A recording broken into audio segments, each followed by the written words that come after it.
Epístola a los Hebreos, capítulo 2. Esta epístola realmente descollante, una epístola fascinante por todo su contenido. Debemos de comprender que esta epístola va direccionada específicamente a los hebreos, al pueblo de Israel. Por tanto, ese es nuestro principal alineamiento para comenzar a tener una hermenéutica correcta. Porque los hebreos fueron los primeros que rechazaron a Jesús de una manera enfática. El autor va a comenzar a hacer un contraste, a una comparación. Los profetas, los ángeles, porque los hebreos tenían una gran estima sobre los ángeles, y es curioso que fueron los ángeles que dictaron la ley. Uno piensa que fue el mismo Dios, pero Dios se manifestó a través de los ángeles. Ayer explicábamos cómo en el Antiguo Testamento los ángeles tienen una función bastante dinámica. Hoy en día la iglesia tiene la fortuna de vivir lo que Dios dijo a través de la fiesta del Pentecostés. Derramaré de mi espíritu sobre toda carne. Pero los ángeles volverán activamente al final de los tiempos, porque son los que tendrán que seleccionar en el tiempo final los escogidos. Por eso el verso 14 dice: no son todos espíritus ministradores enviados para servicio a favor de los que serán, no de los que son, sino de los que serán herederos de la salvación. Ahora, vamos a ver la esencia del mensaje de salvación.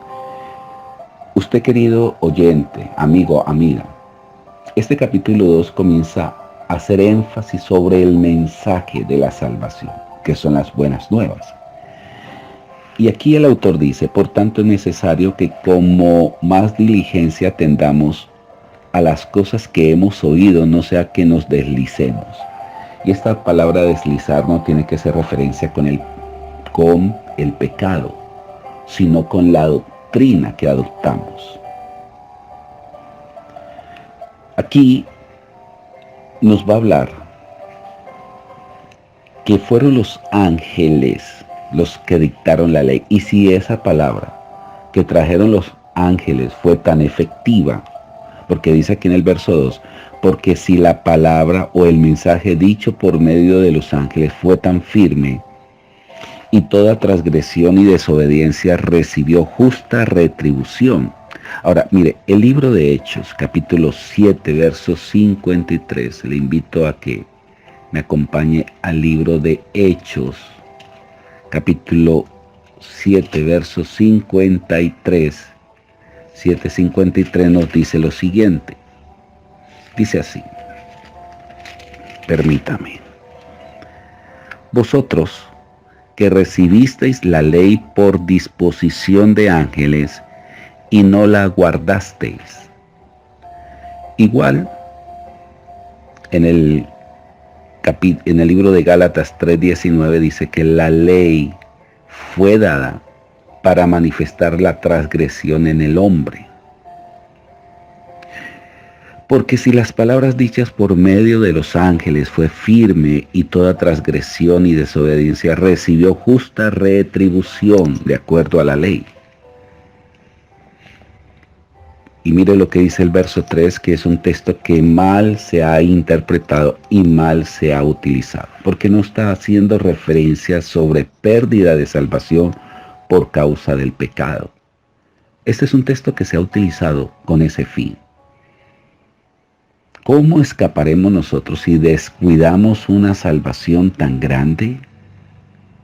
la cual habiendo sido anunciada primeramente por el Señor no fue confirmada por los que oyeron, testificando Dios juntamente con ellos, con señales y prodigios y diversos milagros y repartimiento del Espíritu Santo según la voluntad. Es por esa razón que hay que alinearnos a la hermenéutica. La hermenéutica tiene claves, tiene diseños para dar con la correcta interpretación. Aquí vemos que se está hablando es del mensaje, no de la salvación en sí. Voy a parafraseárselo. ¿Cómo escaparemos nosotros si descuidamos un mensaje de salvación traído por el mismo Señor Jesucristo? Porque tenemos que leer todo el contexto. Se está hablando del mensaje que trajeron los profetas, que fue importantísimo y la gente le escuchó. Si los mismos ángeles trajeron la ley y le hicieron caso, ¿cómo ustedes, hebreos, no van a poner atención a un mensaje de salvación traído por el mismo Señor Jesucristo, que es superior a los ángeles y que es superior a los profetas?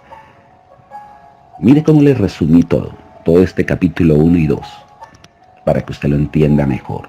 Está hablando del mensaje de salvación. ¿Cómo vamos a escapar nosotros? Es que fuera de Jesús no hay salvación. ¿Cómo vamos a descuidar un mensaje tan propicio, tan profundo? Aquí no está hablando de la salvación en sí, que es un texto que se utiliza para decir que la salvación hay que cuidarla día a día y que ojo con ir a pecar, con ir a cometer este error, porque si usted se muere se condena. No, eso no está hablando de eso. Y no es que estemos dando licencia al pecado, porque la misma gracia de Dios o la misma regeneración y nacimiento del Espíritu lo que hace es transformar una naturaleza hasta que lleguemos a la plenitud de la estatura de Cristo. Aquí lo que se hace referencia es la importancia del mensaje de salvación traído por el mismo Señor Jesucristo.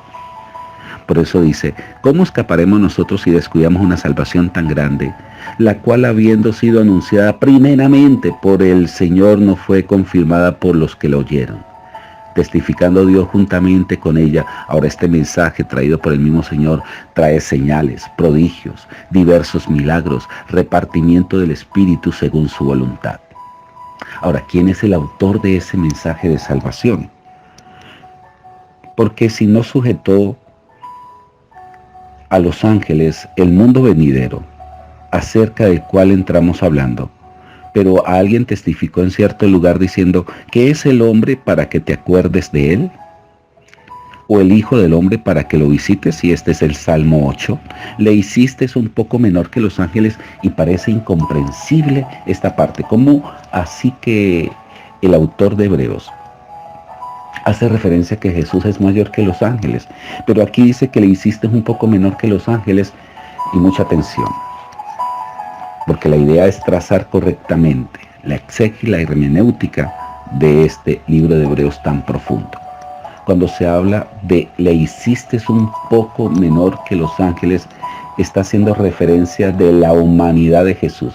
Jesús, siendo Dios, vino en la condición de siervo o en la condición caída del hombre. Lo que hizo Jesús fue desde menos cero hacerse a hombre menos cero, es decir, en condición de esclavitud, pero sin pecado, pero sí en un lugar de derrota.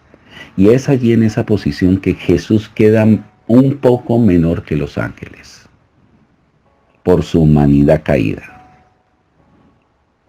Es decir, que Jesús tuvo que restaurar los puestos posicionales de autoridad a través de la obediencia. Dice aquí, le hiciste un poco menor que los ángeles, y aquí tenemos que ver a Jesús humanado en la condición de hombre. Y fue meritorio su obediencia, por eso lo coronó de gloria y de honra, es decir, lo volvió a subir a una posición extraordinaria, el mismo Dios Padre lo coronó de gloria y de honra y le puso sobre la obra de tus manos y todo lo sujetó bajo sus pies. Es decir, que nada está sujeto a los ángeles. Ahora, ¿por qué le habla a los hebreos de esa manera? Porque los ángeles tenían un concepto de los ángeles sumamente extraordinario. Y por eso es que el autor de Hebreos le dice, si el mensaje de los ángeles fue tan efectivo, ¿cómo no va a ser más efectivo el mensaje traído por el Señor Jesucristo? El autor está colocando realmente a Jesús en el lugar que se le debe de dar. Porque en cuanto le sujetó todas las cosas, nada dejó que no sea sujeto a él. Pero todavía no vemos que todas las cosas le sean sujetas. Pero vemos a aquel que fue hecho un poco menor que los ángeles, a Jesús coronado de gloria y de honra, a causa del padecimiento de la muerte, para que por la gracia de Dios gustase la muerte para todos. Esto es lindísimo, hermoso. Qué misterio extraído por revelación por el Espíritu para la iglesia, porque convenía aquel por cuya causa son todas las cosas, y por quien todas las cosas subsisten, es decir, Jesús es la esencia de todo, es el centro de todo, Él es el creador de toda Él es la preeminencia, es el centro de la Trinidad, el centro del universo, el centro de nuestro corazón. Y esto es lindísimo. Toda esa gran labor que Él hizo, toda esa obra perfecta, tenía un objetivo: llevar muchos hijos a la gloria, a perfeccionarse por aflicciones al autor de la salvación de ella. Por eso la Biblia dice que Él es el autor y consumador de la fe y de la salvación. Porque el que santifica y los que son santificados de uno son todos, por lo cual no se avergüenza de llamarlos hermanos, diciendo: anunciaré a mis hermanos tu nombre, en medio de la congregación te alabaré, y otra vez yo confiaré en él, y de nuevo he aquí yo y los hijos que Dios me dio. Así, por cuanto los hijos participaron de carne y sangre, él también participó de lo mismo, para destruir por medio de su muerte vicaria, de su humanidad. Es que esto es tremendo, porque Dios no destruyó a Satanás, no lo venció con el poder divino, sino con el poder de la humanidad a través de la obediencia. Fue tan la humillación de Satanás que uno podría decir, Dios puede destruirlo, porque es la realidad, Él lo puede destruir. Pero el diseño era destruirlo en la misma condición humana. Por eso esto es grandioso. Por medio de la muerte al que tenía el imperio de la muerte. Ese que tenía el imperio de la muerte, a través de la muerte lo iba a vencer. Esto es al diablo. Y librar a todos los que por el temor de la muerte estaban durante toda la vida sujetos a servidumbre. Aquí no habla de aniquilación de Satanás, porque desafortunadamente movimientos de extrema gracia, que eso hay que tenerlo muy en claro, hay movimientos de extrema gracia que dicen que Satanás no está efectivo, que Satanás fue destruido, que el pecado ya no existe, que Satanás ya no existe, y toman como texto este verso 14. Así, por cuanto hijo participaron de carne y sangre, él también participó de lo mismo para destruir, y usan esta palabra destruir, por medio de la muerte al que tenía el imperio de la muerte, esto es al diablo. Y aquí lo que se está hablando de la destrucción de la maquinación del plan de condenación para la eternidad. Satanás sigue todavía efectuando fechorías, todavía sigue activo, con la gran diferencia que Satanás no tiene potestad sobre la iglesia. Las puertas del Hades no prevalecen contra la iglesia. Y librar a todos los que por el temor de la muerte estaban durante toda la vida sujetos a servidumbre. Porque ciertamente no socorrió a los ángeles, sino que socorrió a la descendencia de Abraham, por lo cual debía ser en todo semejante a sus hermanos para venir a ser misericordioso y fiel sumo sacerdote en lo que a Dios se refiere para expiar los pecados del pueblo.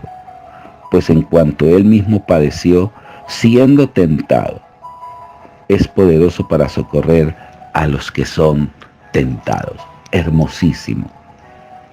Qué profundo es toda esta enseñanza. Le animo a seguir aprendiendo. Seguimos avanzando mañana con el siguiente capítulo. Que tengan todos un feliz y hermoso día. Bendiciones.